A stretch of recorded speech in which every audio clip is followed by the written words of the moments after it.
राजकुमारी चंद्रलेखा। राजा विक्रमादित्य सावधानी से पीपल के पेड़ के पास पहुंचे। लाश पहले की तरह उल्टी लटकी हुई थी। उन्होंने उसे पेड़ से नीचे उतारा, अपने कंधों पर रखा और अपने राज्य की ओर चल दिए। रास्ते में बेताल उन्हें एक दूसरी कहानी सुनाने लगा। राजन मगध राज्य में चंद्रलेखा नामक एक सुंदर राजकुमारी रहती थी। दूर दूर के राजकुमार उससे शादी करना चाहते थे, लेकिन उसे अपने लिए कोई योग्य वर नहीं दिखता था। इस तरह दिन बीतने लगे। चंद्रलेखा की मां को चिंता होने लगी। एक दिन उन्होंने राजकुमारी चंद्रलेखा से पूछा, तुम विवाह के लिए आने वाले प्रस्तावों को क्यों इनकार कर देती हो?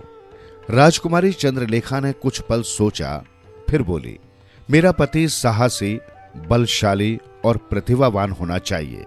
तब उसकी मां ने कहा, तुम स्वयं विवाह के लिए आने वाले राजकुमारों में से किसी ऐसे राजकुमार को चुन लो जिसमें ये सब गुण हों। कुछ दिनों बाद राजकुमार वीरेंद्र शादी का प्रस्ताव लेकर आया। राजकुमारी ने उससे पूछा कि उसमें क्या गुण हैं। राजकुमार ने बताया कि वो लोगों का भविष्य बता सकता है। उसकी भविष्यवाणी कभी गलत नहीं होती। राजकुमारी ने उसे अपने महल में मेहमान के तौर पर रहने को कहा। अगले दिन राजकुमार उदयवीर महल में आया तो राजकुमारी ने उससे भी वही प्रश्न पूछा। उसने बताया कि उसके पास एक ऐसा रथ है जो धरती पर चलने के साथ साथ आसमान में भी उड़ सकता है। राजकुमार उदयवीर को भी मेहमान खाने में भेज दिया गया। एक दिन बाद राजकुमार धनंजय विवाह का प्रस्ताव लेकर आया।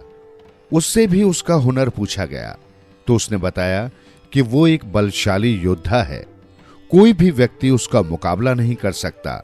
ये सुनकर उसे भी मेहमान बनकर रहने को कहा गया। सभी राजकुमार महल के मेहमान खाने में मेहमान बनकर रह रहे थे। उनके आराम और भोजन आदि का बहुत अच्छा प्रबंध किया गया था, लेकिन वे हमेशा वहां नहीं रह सकते थे। उन्हें अपने राज्य भी वापस जाना था। इसलिए चंद्रलेखा से जल्दी फैसला करने को कहा गया। सब कुछ अच्छी तरह चल रहा था। तभी अचानक एक मुसीबत आ गई। चंद्रलेखा महल से गायब हो गई। रानी ने राजकुमार वीरेंद्र को बुलाया और उससे कहा, तुम देखकर बताओ कि मेरी बेटी कहां है। राजकुमार वीरेंद्र ने कागज पर कुछ गणना की और बोला, एक राक्षस राजकुमारी का अपहरण करके अपने किले में लेके आए। वो उससे शादी करना चाहता है। ये सुनकर रानी ने बाकी राजकुमारों को भी बुलवा लिया और उनसे आग्रह किया, आप लोग मेरी बेटी चंद्रलेखा को बचाएं। तीनों राजकुमार तुरंत इस काम में जुट गए। वीरेंद्र ने राक्षस के महल तक जाने का नक्शा बनाया। उदयवीर अपना जादुई रथ ले आया और धनंजय ने हाथ में तलवार ले ली। तीनों राजकुमार चंद्रलेखा को बचाने के लिए चल दिए। राजकुमारों के पहुंचते ही राक्षस उन पर हमला करने के लिए किले से बाहर आ गया। धनंजय ने उसके साथ भयंकर युद्ध किया। आखिर में धनंजय ने उसका सिर अपनी तलवार से काट दिया। जो ही राक्षस का सिर कटा, वो वहीं धड़ाम से गिर पड़ा। राक्षस के चंगुल से आजाद होने के बाद चंद्रलेखा ने सबको धन्यवाद दिया। तीनों राजकुमारों ने राजकुमारी को बताया कि उन्होंने किस तरह उसे राक्षस से बचाने के लिए अपना योगदान दिया था। राजकुमारी तीनों राजकुमारों के साथ महल में वापस आ गई। रानी ने सबको धन्यवाद दिया।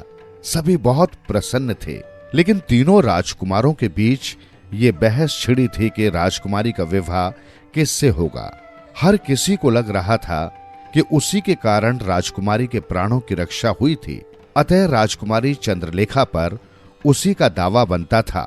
आखिर में ये तय हुआ कि इस बारे में राजकुमारी से ही पूछा जाए। अब राजकुमारी को फैसला करना था कि किसके लिए वो योग्य है।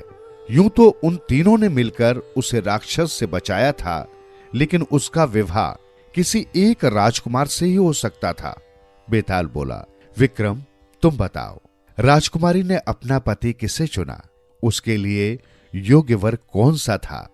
अगर तुमने उत्तर नहीं दिया तो तुम्हारे सिर के टुकड़े टुकड़े हो जाएंगे।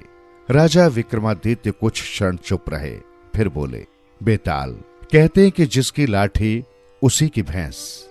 यहां राजकुमार धनंजय ही राजकुमारी चंद्रलेखा के लिए योग्य वर है।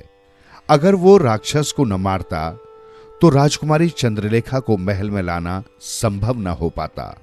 बेताल बोला, तुमने बिल्कुल सही उत्तर दिया विक्रम, लेकिन मेरी चेतावनी के बावजूद तू बोला, इसलिए मुझे वापस पेड़ पर जाना होगा।